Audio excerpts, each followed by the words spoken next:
Hello, this is Kasidy and Ethan, and today we will be doing a case history and treatment plan for Arthur Fleck, the main character of the 2019 film Joker. So, going into the demographics and history of Arthur Fleck, he is a white Caucasian male, aged around 32 to 33, lives in Gotham City, very urban, populated area. Very poor. He lives in a dangerous urban area. Gotham is pretty dangerous. High prevalence of crime, trash strike, very unhealthy living conditions. Based on evidence in the film, Arthur's disorder manifested in his late childhood or early adolescence. Arthur's symptoms are both chronic and stable, managed in part through the use of 7 different antipsychotic drugs. However, despite all of this medication, Arthur displays heavy impairment in all facets of life, losing his job, lacking any fundamental social skills, and displaying severe cognitive deficits. In terms of Arthur's diagnosis, we believe it to be schizophrenia. The other potential diagnoses that we thought could be, but we're conclusive enough to determine, were schizoaffective disorder.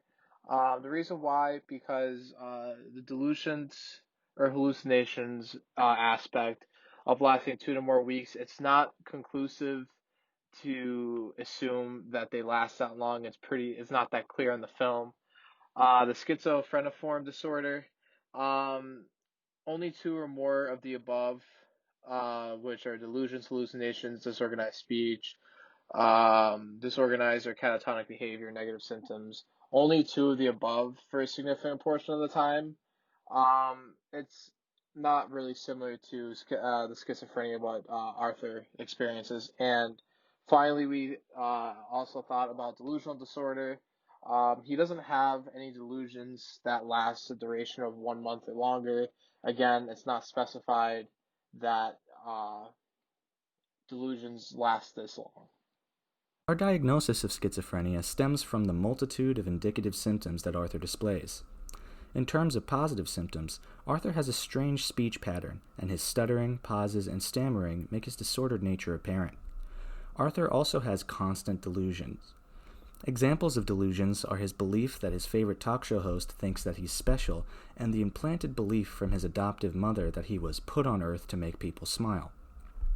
His most prevalent delusion is that Sophie Drummond, a woman who lives down the hall from him, is in love with him and that they are dating. He even goes so far as to stalk her at one point in the film. Along these same lines, Arthur often hallucinates that Sophie is speaking to him and is next to him in times when he is actually alone, with further auditory hallucinations including laughter from an invisible audience, and an implication throughout the film that Arthur may hear music in his head due to his spontaneous breaks into dance.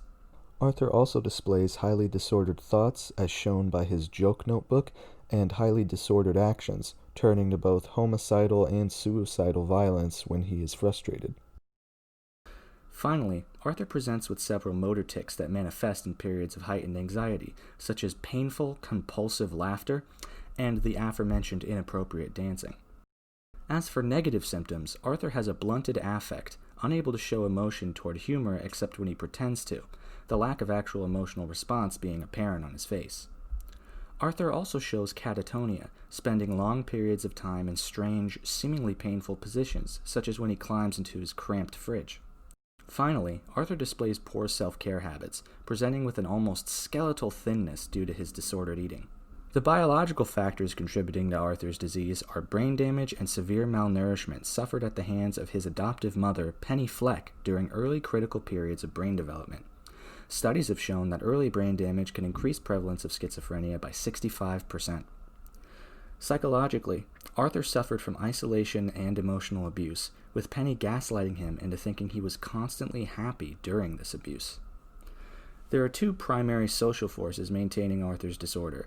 One is his adoptive mother, whose frequent delusions and gaslighting of Arthur obviously frustrate him throughout the film. Penny herself has also struggled with mental illness, being diagnosed with delusional disorder and narcissistic personality disorder. In the past, she also struggled with drug abuse.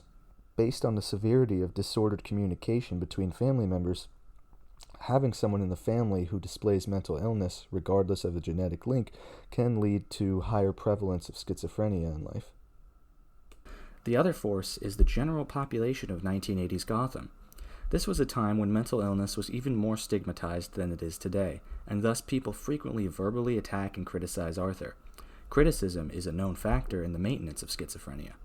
Even worse, Arthur routinely finds himself physically assaulted by intolerant Gotham residents. As a side note, to gain a fuller biological picture and diagnostic confidence, it would be helpful to try and find out any history of mental illness in Arthur's birth family, as well as the levels of the neurotransmitters dopamine and glutamate within his synaptic pathways. Now here is a clip from the film that shows the moment when Arthur finds out that not only is his mother not his true mother but his adopted mother, but also that she had a history of mental illness and abused him, and that is what likely led to his current condition. Look, if you want to bring your mom in here to sign, that'll be much easier, but I can't let this go without her signature, okay? I'm sorry. No, man! Come on, man! Hey!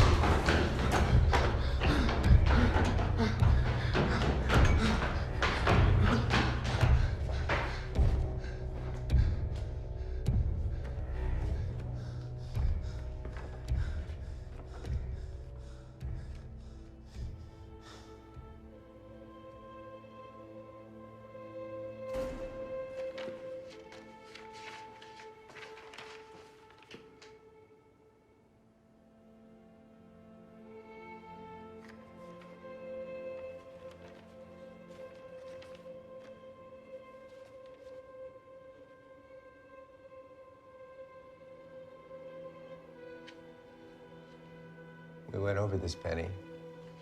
You adopted him. We have all the paperwork right here.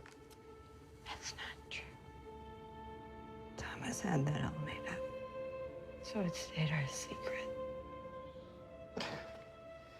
You also stood by when one of your boyfriends repeatedly abused your adopted son and battered you.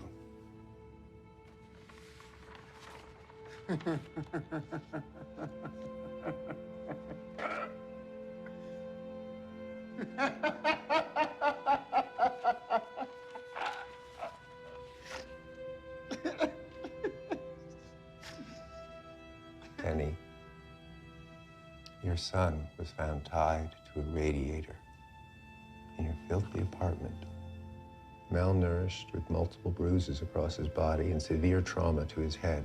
I never heard him crying. He's always been such a happy little boy.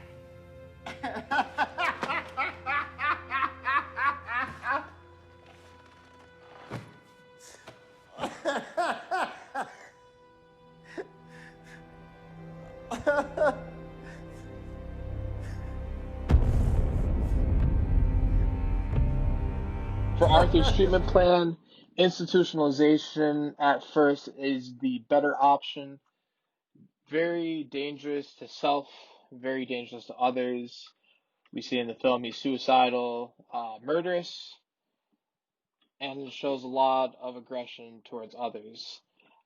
Funded case management, the second biggest thing we see try to help him leave the hospital eventually. Once the condition's more stabilized, we can help him with housing, other employment, etc. Further psychoeducation, having him understand the negative consequences of his actions, social skill training, coaching him to understanding other people's humor, having a better understanding of social cues, when it's okay to act the way it is in public and regular society. Self-care skills, having a better diet is a big thing. No physical punishments to self or any sort of physical outburst. We want to break this down into manageable chunks so it's easier for him to cope with these problems that he has. Cognitive behavioral therapy, subject to solutions to reality testing. That's the major thing. Exercise, weightlifting, anything that's good for the body.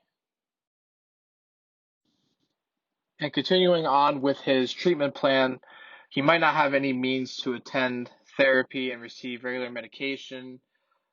We obviously see that he doesn't have a supportive family throughout this film. That's major because family treatments might be one of the better options for this sort of mental disorder. Western culture, as most of us should know, that we have a high stigma towards people with mental illness, like psychotic disorders, like schizophrenia for the case of Arthur here. And this could be considered when providing treatment, understanding what's best to treat these kind of people, what is best for them, what's best for the surrounding environment.